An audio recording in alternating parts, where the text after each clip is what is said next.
उसके चेले उससे पूछते हैं, प्रभु आप इस मंदिर को देख रहे हो?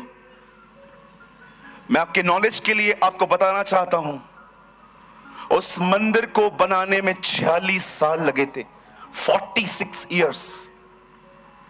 और उस मंदिर को जिसे बनाने में राजा हेरोदिस और उससे पहले के लोगों को 46 साल लग गए थे। जब वो उस मंदिर की खूबसूरती यीशु को दिखा रहे थे उसके चेले, तो वो उन्हें कहता है, सुनो, कुछ नहीं बचेगा, एवरीथिंग विल बी डिस्ट्रॉयड, सब कुछ खत्म हो जाएगा।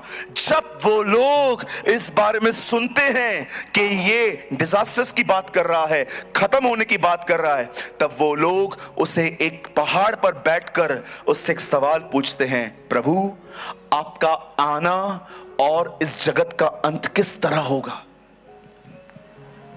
तब वो उन्हें कहता है, remember the wife of L-O-T, लोथ।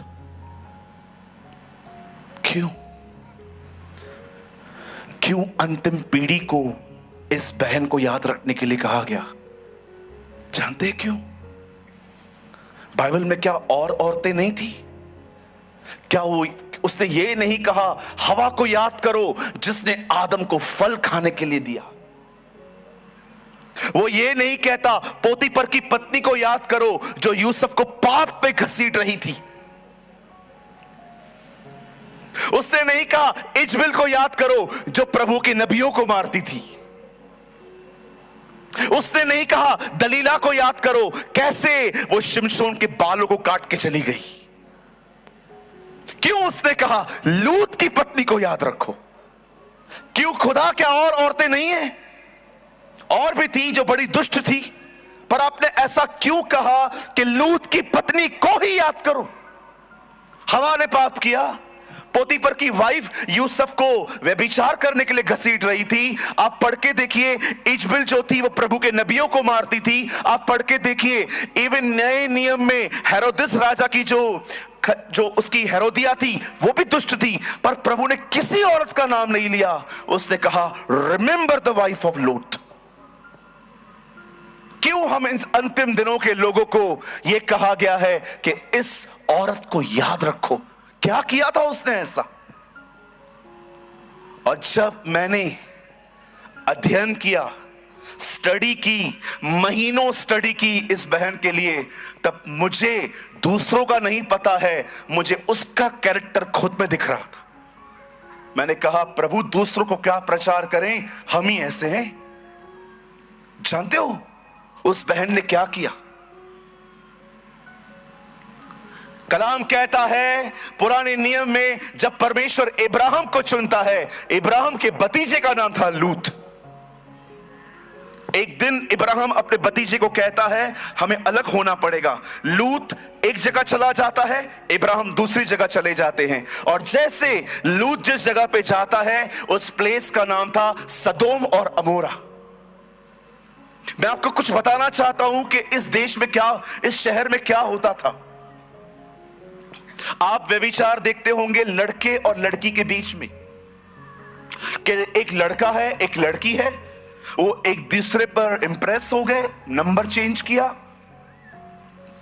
उन्होंने बातें की, कुछ डर्टी बातें की, और वो एक दूसरे की तरफ खिंच गए और वो पाप में गिर गए। हम यही देखते आए हैं, लेकिन वहां ऐसा नहीं था। वहां पर पुरुष पुरुषों के साथ पाप करते थे, स्त्रियां स्त्रियों के साथ पाप करती थी।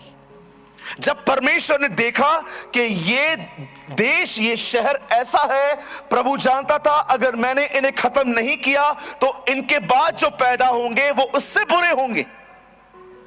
इसीलिए आप पढ़ के देखिए, नीनवे के लोगों को मारने से पहले योना नबी भेजा गया, क्योंकि वो निकल सकते थे, लेकिन इन्हें नाश करने से पहले किसी नबी को नहीं भेजा गया। और बाइबल बताती है जब परमेश्वर ने देखा कि सदोम और अमोरा के लोग नाश होने पर हैं, तब वो जानता था वहां पर इब्राहिम का भतीजा लूत रहता है। तब परमेश्वर इब्राहिम के पास आता है अपने स्वर्गदूतों के साथ, और वो इब्राहिम से कहता है, सुन, मैं इस नगर को खत्म करने पर हूं, तब इब्राहिम जानता था कि यहां पर उसका भतीजा रहता है, और वो उससे बात करना शुरू करता है कि अगर तुझे वहां पर कुछ धर्मी लोग मिल जाएं, खुदा कहता है 50 मिल गए मैं छोड़ दूंगा, प्रभु अगर 40 मिले तो भी छोड़ दूंगा, प्रभु अगर 30 मिले तो भी छोड़ दूंगा। लास्ट बात आई 10 पर। परमेश्वर ने कहा अगर मुझे उस नगर में 10 धर्मी मिल गए मैं छोड़ दूंगा उसे। If I find 10 righteous people, I will leave Sodom and Gomorrah. परमेश्वर की नजर में अमीरों का नहीं, धर्मियों का बड़ा मूल्य है। धर्मियों का, ऐसे लोग जो यीशु के लहू से धोए गए, ऐसे लोग जो उसके पीछे चलते हैं। आप जानते हो एक धर्मी के कारण नेशन ब्लेस्ड होती है, नेशन ब्लेस्ड होती है।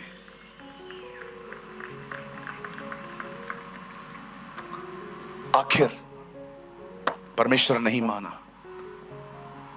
3 लोग मिलने आए थे इब्राहिम से। कुछ लोग कहते हैं ये पिता पुत्र पवित्र आत्मा है। खैर ये आपका मानना है, मैं नहीं मानता। मुझे ऐसा लगता है कि बीच वाला व्यक्ति यीशु मसीह है और 2 लोग हैं जिब्राइल और मिकाइल, क्योंकि वो स्वर्गदूत थे। इब्राहिम परमेश्वर के साथ रह लेता है, लेकिन वो दूत सदोम और अमोरा में एंटर करते हैं। और जैसे लूत उन्हें देखता है, लूत उन्हें वेलकम करता है, हे खुदा के लोगों तुम आए हो, चलो मेरे घर पे। जैसे ही वहां के दुष्ट लोग उन्हें देख लेते हैं, रात भर तो वो वहीं पर थे, सुबह आके लूत के घर पे जमा हो जाते हैं और लूत को कहते हैं लूत उन लोगों को निकाल बाहर जो तेरे घर पे आए हैं। लूत कहता है दोस्तों उनके साथ कुछ मत करो, अतिथि हैं वो, मेहमान होके आए हैं, मेरी लड़कियों को ले लो। उन्होंने कभी किसी पुरुषों का मुंह नहीं देखा है, तुम उन्हें ले लो पर इनके साथ कुछ मत करो। जानते हो ये दुष्ट पशु क्या बोलते हैं? जानवरों के स्वभाव वाले नहीं, हमें वो लड़के चाहिए, हमें उनके साथ व्यभिचार करना है। ये कारण था। और यहां देखिए सब, आप जानते हैं यही पाप इन दिनों में ग्रो कर रहा है, ये पाप इन दिनों में ग्रो कर रहा है।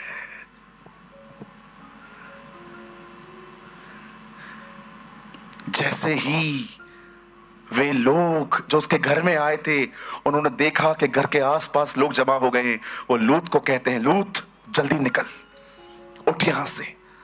जैसे तुम इस यहां से बाहर आओगे पीछे मत देखना, जैसे पीछे देखोगे नाश हो जाओगे। बाइबल बताती है लूत अपने परिवार, अपने बेटी, अपने दामाद, अपनी पत्नी के साथ जैसे ही बाहर निकल रहा था, सामने पहाड़ था और उसे वहां भागना था। सब आगे देख रहे थे, पर जैसे लूत की बीवी ने पीछे देखा वो नमक का खंबा बन गई, वो जम गई वहां पर।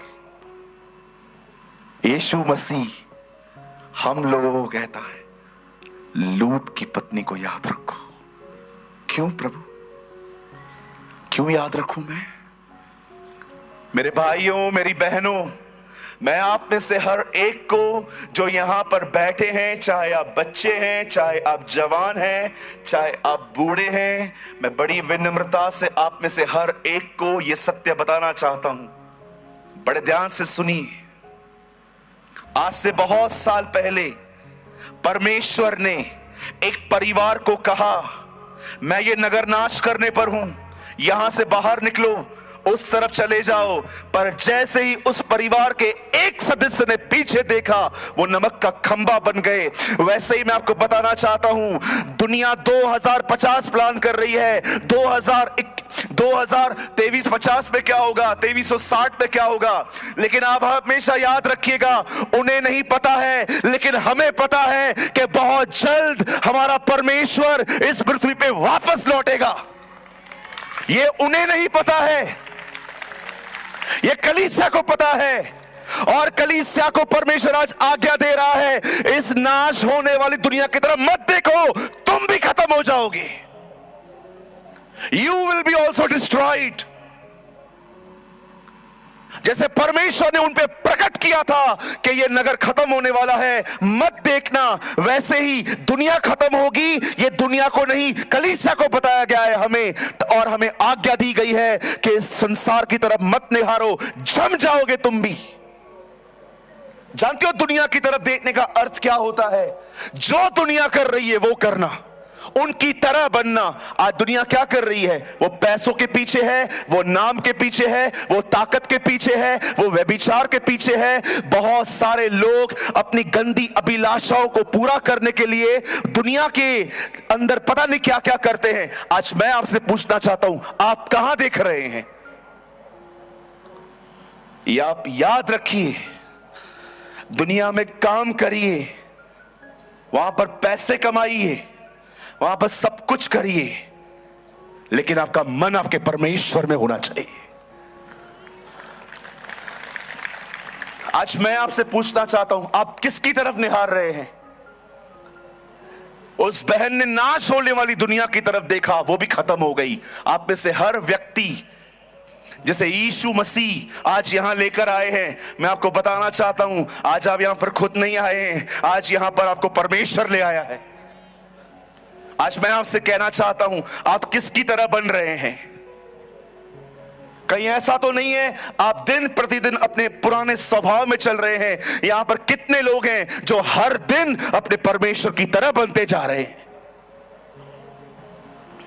सब खत्म होने वाला है। अरे मैं हमेशा कहता हूं, मैं आज भी कहता हूं, ये साल भी निकाल दिया ना, बहुत बड़ी बात हो जाएगी। उसका आना इतना करीब है। You don't have years, you have days. आपके पास साल नहीं है, आपके पास दिन है। बहुत जल्द आसमान का सीना चीरकर वो हमारे बीच में आएगा।